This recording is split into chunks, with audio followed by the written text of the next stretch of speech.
Hola, hola, buenas noches. Buenas noches a todos. Vamos a hablar de un gran tema el día de hoy y es cómo manejar la frustración en los niños. Vamos a dar oportunidad a que se conecten más personas. Vamos a esperar solamente un minutito. Estamos transmitiendo en 3 redes sociales al mismo tiempo. Instagram, buenas noches. Facebook, buenas noches. Y YouTube, buenas noches. Así que eh, la primera vez que transmito en las 3, así que va a estar divertido.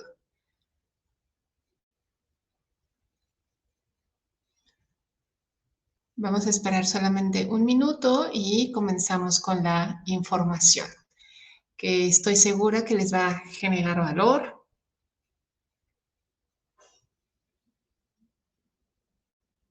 Entonces, pues vamos a esperar solamente un minutito. Faltan solamente 10 segundos para que comencemos con la información. Gracias a todos los que se van conectando. Y bueno, comenzamos. Vamos a hablar de cómo manejar la frustración de los niños. ¿Por qué se frustran los niños?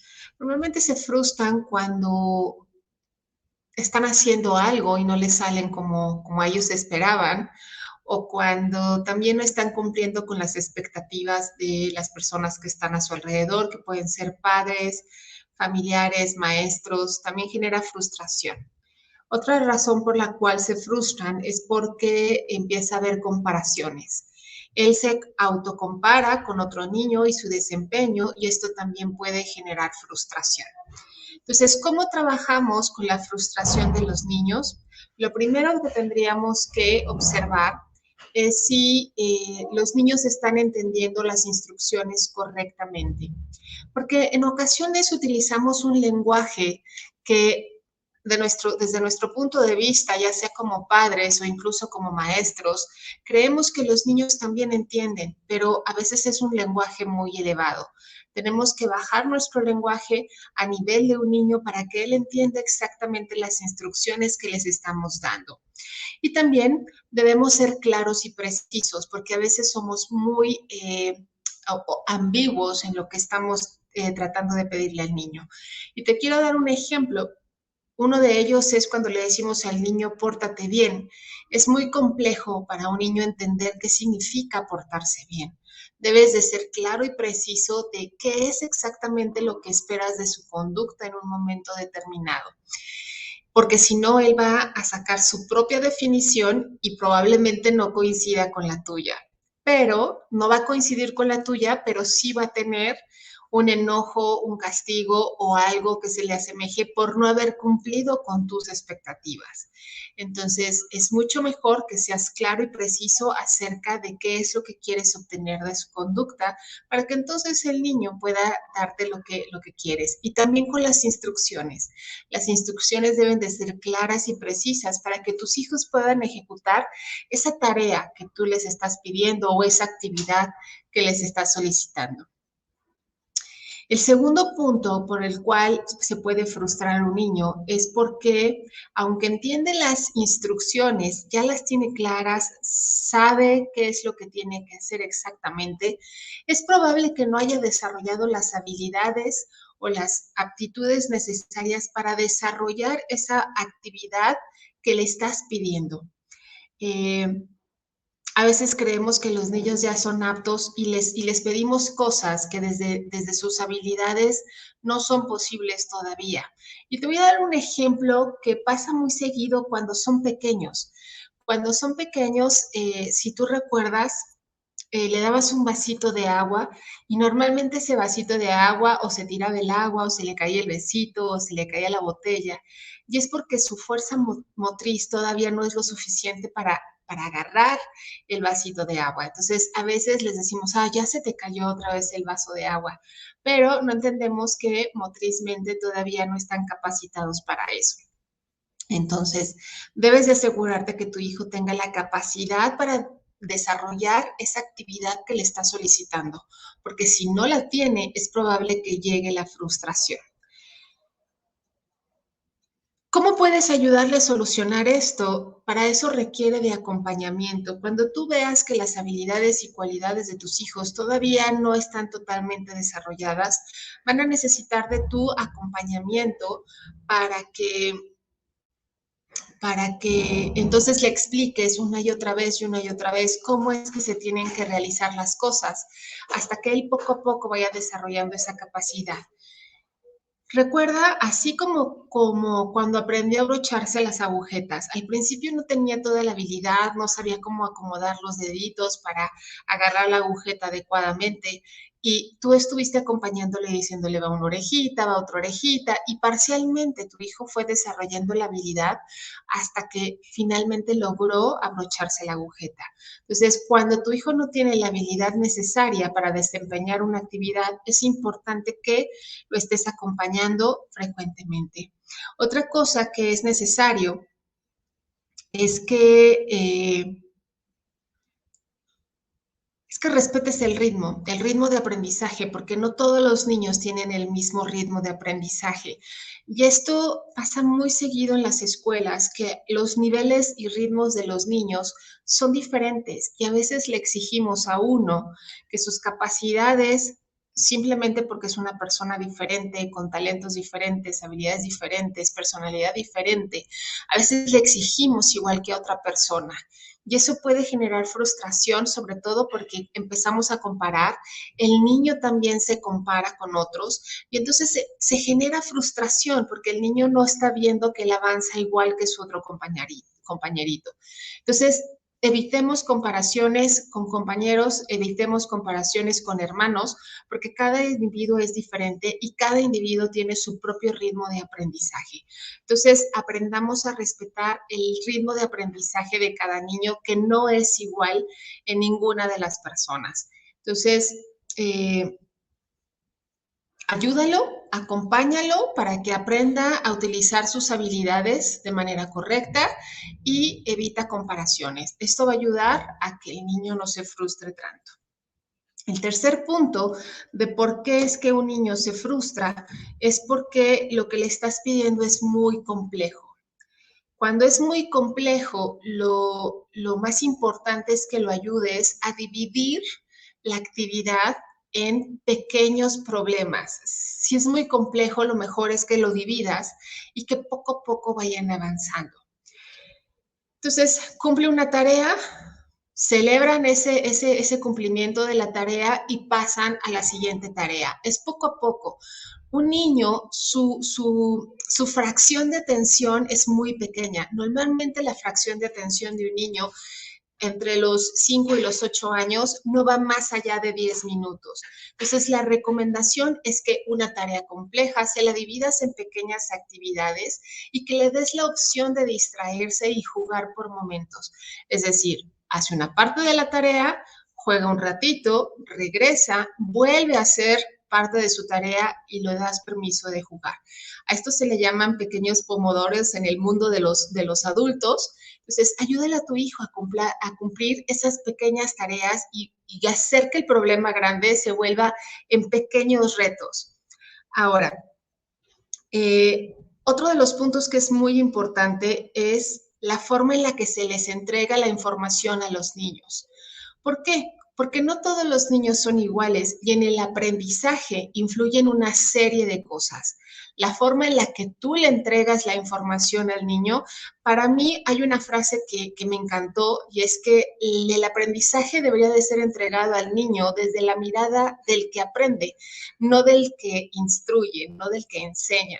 Entonces, bajo esa premisa, eh, tienes que considerar personalidad, qué le gusta a tu hijo, qué habilidades y talentos tiene, qué tipos de aprendizaje, cuáles son sus emociones. Todo eso influye en la manera en la que aprende tu hijo. Son todas estas consideraciones que debes de tomar en cuenta para entregarle el aprendizaje y que tu hijo no se frustre. Y quiero darte varios ejemplos que en lo personal me ha sucedido. Mis hijas son totalmente diferentes. Tengo una hija que tiene una personalidad extremadamente competitiva. Entonces, la manera en la que yo le entrego la información a ella es muy diferente a la que como se le entrega a mi hija más pequeña, que mi hija más pequeña utiliza muchísimo su imaginación, la mente vuela de manera impresionante. Entonces, la manera en la que le entrego la información a una y a otra es totalmente diferente. A la más grande, normalmente le pongo retos que tiene que cumplir y a ella le emociona estar cumpliendo esos retos. Por ejemplo, le pongo, vamos a ver cuántas sumas resuelves en 3 minutos. Entonces, ya sé que su nivel competitivo es tan grande que va a tratar de resolverlo lo antes posible.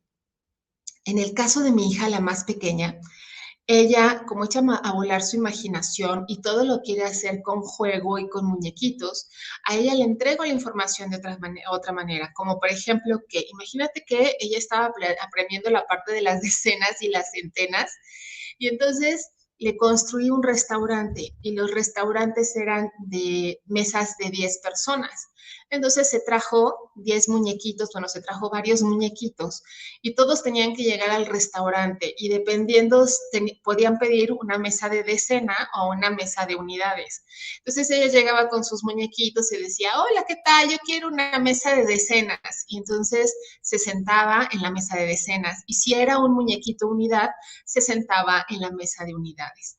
Entonces, le entregas la información de una manera diferente dependiendo de muchos factores. Si emocionalmente tu hijo tampoco está eh, hoy amaneció más enfermo, hoy no amaneció con tanta energía, que a todos nos pasa que a veces amanecemos con un poco más de energía o tenemos alguna cosa en la cabeza que no nos permite desempeñarnos correctamente. Pues a los niños también les pasa, nada más que los padres les exigimos que siempre estén en el mood perfecto, en el humor perfecto, en la actitud perfecta todo el tiempo porque eso creemos que pueden hacer los niños, pero en realidad tienen una vida igual que la nuestra y no siempre tienen las mismas emociones. Puede ser que estén tristes porque perdieron un muñeco, pueden ser que estén muy alegres y entusiasmados porque están a punto de recibir una sorpresa y eso también los distrae. Entonces debes de estar muy pendiente de las emociones para ver si es el momento idóneo para transmitirle la información y que no se frustre, porque si no está en la emoción correcta, puede ser que la información no le llegue de la manera adecuada. Las personalidades influyen muchísimo, como ya te expliqué, tengo una hija súper competitiva, pero tengo otra hija y súper imaginativa. Entonces tienes que encontrar la forma en la que le entregas la información dependiendo de su personalidad, pero también debes de considerar cuál es su tipo de aprendizaje. Ya conocemos algunos de estos, hemos oído hablar mucho acerca de si tu hijo es visual, auditivo, kinestésico, pero también ya hemos escuchado hablar acerca de las inteligencias múltiples y que también deben de ser consideradas en este proceso de aprendizaje. Como ves, hay muchos detalles alrededor del aprendizaje que se deben de tomar en cuenta para poderle entregar la información a tu hijo. Además de que debes de conocer cuáles son sus gustos, porque puedes agarrar uno de sus gustos, algo que le encante, para poder entregarle la información. Vamos a suponer que a tu hijo le encantan los aviones. Entonces está aprendiendo matemáticas las sumas. Entonces es mucho más fácil que tú le entregues la información utilizando algo que le gusta, que te sientes a escribir en un libro y le puedes decir, ¿sabes qué? En este momento hay 3 pasajeros ya arriba de tu avión y vamos a invitar a que suban otros 8. ¿Cuántos pasajeros vamos a tener en total para este viaje, señor capitán? Y entonces el capitán te va a responder y le vas a entregar la información de una manera divertida. Por eso también es muy importante que tomes en cuenta sus gustos y predilecciones.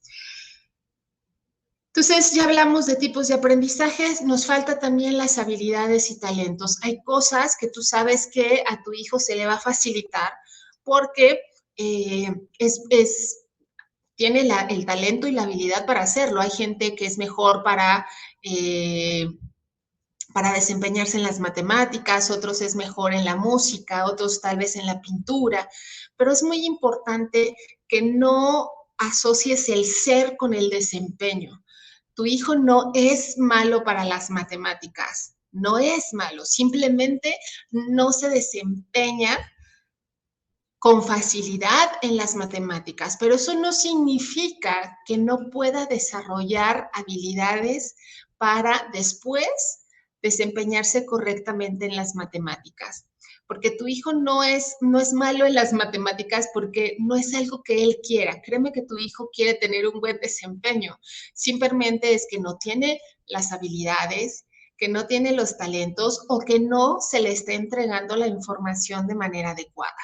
Entonces, no es adecuado que tú asocies la palabra ser a un desempeño, porque que no lo pueda lograr en este momento no significa que no lo pueda lograr después. Entonces, es muy importante que manejes el lenguaje, porque cuando tú lo asocias al ser, tu hijo va a creer que es algo que no puede modificar, porque él va a decir, yo soy así, soy malo para esto o soy bueno para esto. Entonces, no es correcto asociarle la palabra ser a algo que tiene que ver con un desempeño. Cuando tú le hablas acerca de no te desempeñas todavía con mucha habilidad en esta materia o en este deporte o en esta actividad, significa que todavía hay una oportunidad de mejorar, que depende del trabajo y el esfuerzo que tu hijo ponga para mejorar en esa actividad. Entonces, mi recomendación es que no le asocies la palabra eres. Que no se desempeñe es otra historia totalmente diferente, porque así evitas que tu hijo caiga en una frustración creyendo que nunca va a poder cambiar porque él es así. Entonces, no son así. Simplemente no han logrado desarrollar las habilidades y las capacidades necesarias para ser mejor en esa actividad. Entonces, estas son las 4 cosas que deberías de estar observando para minimizar la frustración de tu hijo.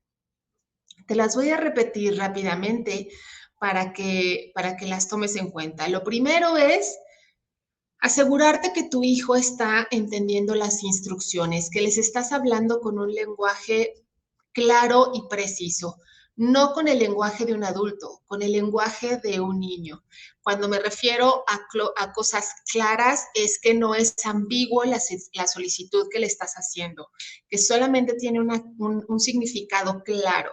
Dale actividades específicas. Le tienes que decir, tienes que hacer esto, no tienes que hacer esto, tienes que pintarlo de color rosa, porque si le dices, tienes que pintarlo de un color bonito, pues ¿qué es un color bonito? Para él puede ser bonito uno y para ti puede ser bonito otro. Punto número 2 es, si entendió las instrucciones, debes de asegurarte que tenga las capacidades y las habilidades necesarias para realizar esa actividad que tú le estás pidiendo. Recuerda que para esto necesita de tu acompañamiento y necesita que aceptes su ritmo de aprendizaje. El ritmo de aprendizaje de los niños no es igual para todos. Entonces, respeta el ritmo de aprendizaje. El número 3 es, si es un problema complejo, redúcelo en pequeñas tareas para que sea mucho más fácil para tu hijo. Y acuérdate que el tiempo de atención de un niño es pequeño, no son más de 10 minutos. Entonces, trabaja en pequeños espacios y dale la oportunidad de que se distraiga, de que camine, de que corra y luego vuelve nuevamente a la tarea. Y el número 4 es verifica la forma en la que se le está entregando el aprendizaje, considerando su tipo de aprendizaje, sus habilidades, sus gustos, su personalidad y sus emociones. Esas son las 4 opciones que debes observar para evitar la frustración en los niños. Cuando poco a poco tu hijo se va a dar cuenta que va siendo capaz de desarrollar la actividad que le has solicitado, es muy importante que se sienta capaz porque esto eleva la autoestima. Cuando tu hijo va viendo que resuelve problemas, que es capaz de resolver lo que tú le estás pidiendo, su autoestima crece. Además, se siente importante y valorado porque tú le estás ayudando a desarrollar esas capacidades. Por todo esto es muy importante no evitar que los niños tengan frustración, porque eso va a pasar.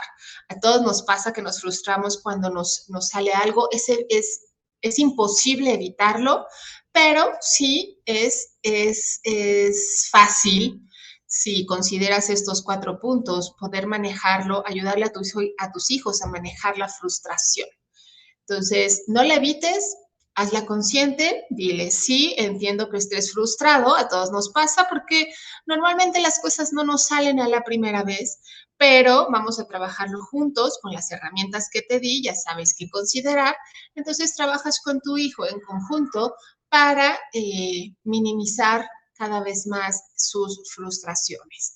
También algo que es muy importante es que cuando tu hijo cometa un error, no empezar con regaños y reclamos. Todos nos equivocamos y es parte de ese proceso de aprendizaje, pero es importante que le invites a ver cómo puede hacer las cosas diferente la siguiente vez para que las cosas, el resultado sea diferente, que entienda que los errores solamente son parte de un proceso y que no lo hace mejor o peor y que incluso el amor de los padres no debe de estar condicionado al resultado. Independientemente del resultado que se obtenga, tú vas a seguir estando ahí y tu amor va a ser incondicional. Todos estos son pequeños detalles que debes de tomar en cuenta para evitar que tu hijo se frustre. Bueno, no evitarlo, disminuirlo, como lo dije. No puedes evitarlo porque a todos nos pasa, pero sí puedes ayudar a que tu hijo transite por la frustración de una manera diferente. Estos son los 4 puntos que tenía para ti, para platicarte el día de hoy. No sé si en este momento tengas alguna pregunta o comentario. Si tienes alguna pregunta, déjamelo saber. Y si tienes un comentario, también te lo voy a agradecer. Entonces, platícame si tienes alguna pregunta. Gracias a todos los que se unieron, a Leti, a Andrea, a Evelia, gracias, buenas noches. También en Facebook a los que se unieron, pues muchas gracias. También en YouTube estuvimos transmitiendo. Buenas noches, Carmen. Si alguien tiene alguna pregunta, pues déjeme saber. Ya hablamos de cuáles son los 4 pasos que debes de seguir para ayudar a tu hijo a transitar por la frustración. Vamos a ver si tienen preguntas, comentarios. No aparecen preguntas ni comentarios. Entonces creo que los 4 pasos para que tu hijo pueda transitar por la frustración, pues, la verdad es que son muy fáciles, los puedes manejar de manera cotidiana, los puedes poner en práctica el día de mañana, que eso es importante. Eh,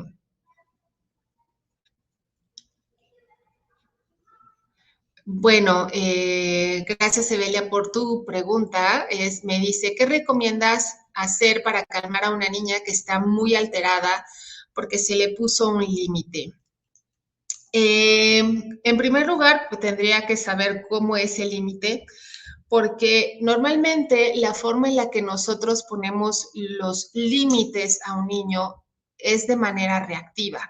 Es decir, el niño hizo algo y en ese momento nosotros queremos poner el límite. Y a mí la verdad es que la palabra límite no me encanta tanto porque los límites, realmente el significado de un límite es dar una instrucción, pedir que se ejecute algo por seguridad. O sea, eso significa que puede ser vulnerado su física, mental o emocionalmente. Si no existe ninguno de esos 3 riesgos para tu hijo por algo que está ejecutando, o no existen esos 3 riesgos para otra persona, no debería de ser un límite. Deberías de ser a un acuerdo o debería de ser alguna regla o norma que se viva dentro de casa. La manera, la manera en la que se pone un límite debe de ser de manera anticipada y debe de ser congruente con la situación que se está viviendo. Es decir, no puedes ponerle un límite que la consecuencia o el castigo no tiene nada que ver con lo que se está hablando en ese momento. Es como, por ejemplo, no le puedes decir, deja de ver la tablet, porque si no, no vas a poder ir a la fiesta con tus amigos. Nada tiene que ver uno con consecuencia asociada a la norma o regla que tienes que poner. Y normalmente la niña está alterada porque es como siempre que a alguien le dan una orden de qué hacer, normalmente ofrece rebelión. Imagínate que yo ahorita en este momento te doy una orden, nada más porque se me antoja. Entonces, la probabilidad de que tú generes una molestia porque yo te hice esa orden, nada más porque en este momento se me ocurrió, es muy alta. Es probable que reacciones enojada porque vas a decir, bueno, ¿y por qué se le ocurre decirme estas cosas en este momento? Y eso es lo que le pasa a un niño. Normalmente cuando recibe una orden sin ni siquiera entender el contexto de todo lo que está pasando, por supuesto que se va a alterar.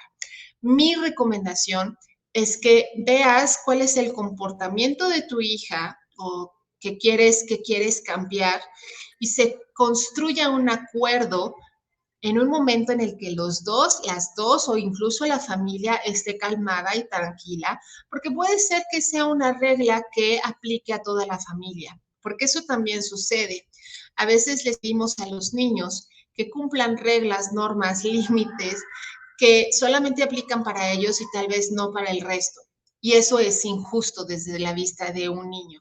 Entonces tienes que ser muy cuidadosa en cómo estructuras esa regla, norma o límite, dependiendo de cómo sea, no sé la circunstancia, pero lo debes de hacer en un momento de calma, ver ese comportamiento que quieres transformar y en base a eso llegar a un acuerdo. Establecer un acuerdo de qué es lo que debería de suceder de manera anticipada y cuáles son las posibles consecuencias de que ese acuerdo no se cumpla, pero en un momento en el que las emociones estén reguladas. Eso es muy importante. Esto es lo que te puedo platicar hasta ahorita. La verdad es que por el esquema de poner límites, normas, reglas, es una plática bastante larga porque incluyen muchos puntos que se deben observar al momento de estar poniendo límites, pero eso es lo que te puedo recomendar en este momento. ¿Alguien tiene alguna otra pregunta? No, Evelia, sí, espero haber podido responder lo más que pude tu pregunta.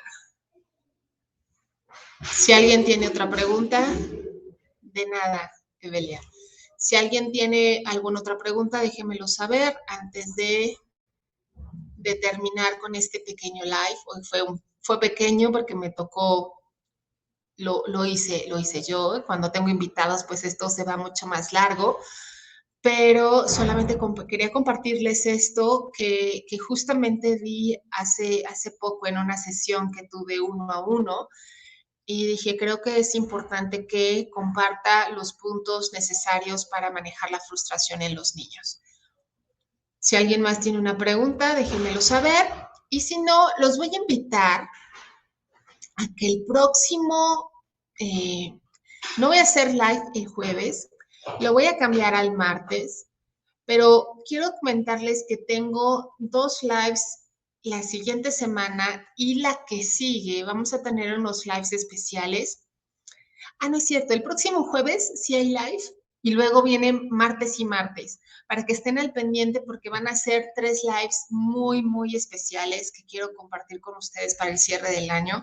Así que manténganse al pendiente de cuál va a ser el próximo live para que no se lo pierdan porque va a estar muy padre.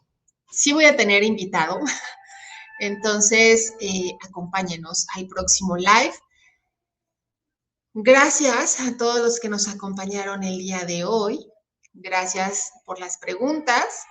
Y bueno, sin más por el momento, entonces me despido. Deseo que tengan una gran noche. Recuerden que todo esto lo hacemos con mucho amor para ustedes. Soy Susana Aguilar y nos vemos en la próxima ocasión.